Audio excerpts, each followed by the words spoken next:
بسم اللہ الرحمن الرحیم۔ پاک پروردگار کے بابرکت نام سے شروع کرتا ہوں جو دلوں کے راز خوب جانتا ہے۔ موت یہ نہیں کہ سانس ختم ہو جائے، اصل موت تو یہ ہے کہ جسے یاد کرنے والا کوئی نہ ہو۔ پرخلوص دعاؤں اور نیک تمناؤں کے ساتھ آپ تمامی دوستوں کو آج کی نشست میں خوش آمدید اور محبتوں برا سلام۔ ناظرین گرامی، حضرت داؤد علیہ السلام کی 99 بیویاں تھیں۔ اس کے بعد آپ علیہ السلام نے ایک دوسری عورت کو نکاح کا پیغام دیا، جس کو ایک مسلمان نے پہلے سے پیغام دے رکھا تھا، لیکن آپ کا پیغام پہنچنے کے بعد عورت کے اولیاء دوسرے کی طرف بلا کب اور کیسے توجہ کر سکتے تھے؟ آپ سے نکاح ہو گیا، یہ بات نہ تو شرعاً ناجائز تھی، نہ اس زمانے کے رسم و رواج کے خلاف تھی، لیکن حضرات انبیاء علیہ السلام کی شان بہت ہی اعلیٰ ہوتی ہے۔ یہ کام آپ کے منصب عالی کے مناسب نہ تھا، اس لیے اللہ تعالیٰ کی مرضی یہ ہوئی کہ آپ کو اس پر متنبہ اور آگاہ کر دیا جائے۔ چنانچہ اس کا ذریعہ یہ بنایا کہ فرشتے مدعی اور مدعا علیہ بن کر آپ کے دربار میں ایک مقدمہ لے کر آئے، اور بجائے دروازے سے داخل ہونے کے دیوار پھاند کر مسجد میں آئے۔ آپ علیہ السلام ان لوگوں کو دیوار پھاندتے دیکھ کر کچھ گھبرا گئے، تو فرشتوں نے کہا آپ ڈرے نہیں، ہم دو فریق ہیں کہ ایک نے دوسرے پر زیادتی کی ہے، لہٰذا آپ ٹھیک ٹھیک ہمارا فیصلہ کر دیجئے اور ہمیں سیدھی راہ چلائیے۔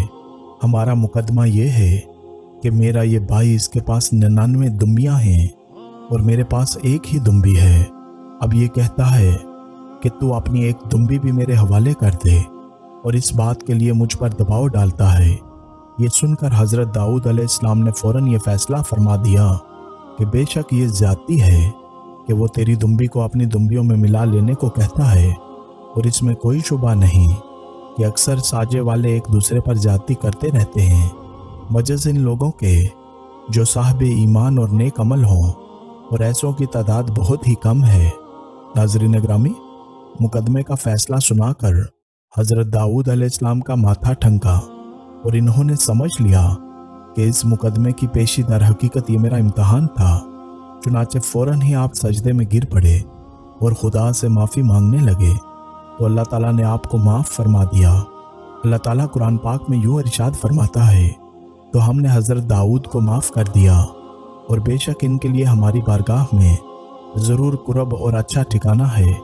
اے داؤد، بے شک ہم نے تمہیں زمین میں نائب بنایا ہے، تو لوگوں میں ٹھیک فیصلہ کیجیے اور خواہش کی پیروی نہ کیجیے، ورنہ وہ آپ کو راہ سے بہکا دے گی۔ ناظرین گرامی، اس واقعے سے ہمیں کیا سبق ملتا ہے؟ اس واقعے سے ہمیں یہ سبق ملتا ہے کہ حضرات انبیاء کرام علیہ السلام کی شان بہت ہی عظیم الشان ہے، اس لیے بہت ہی معمولی اور چھوٹی چھوٹی باتوں پر بھی خداوند قدوس کی طرف سے ان حضرات کو آگاہی دی جاتی ہے، اور یہ نفوس قدسیہ بھی بارگاہ خداوندی میں اس قدر مطیع اور متواضع ہوتے ہیں کہ فوراً ہی دربار خداوندی میں سجدہ ریز ہو کر عفو تقصیر کی استدعا کرنے لگتے ہیں۔ مثل مشہور ہے، یعنی نیک لوگوں کی نیکیاں مقربین کے لیے خطاؤں کا درجہ رکھتی ہیں۔ کہا جاتا ہے جن کے رتبے ہیں سوا، ان کو سوا مشکل ہے۔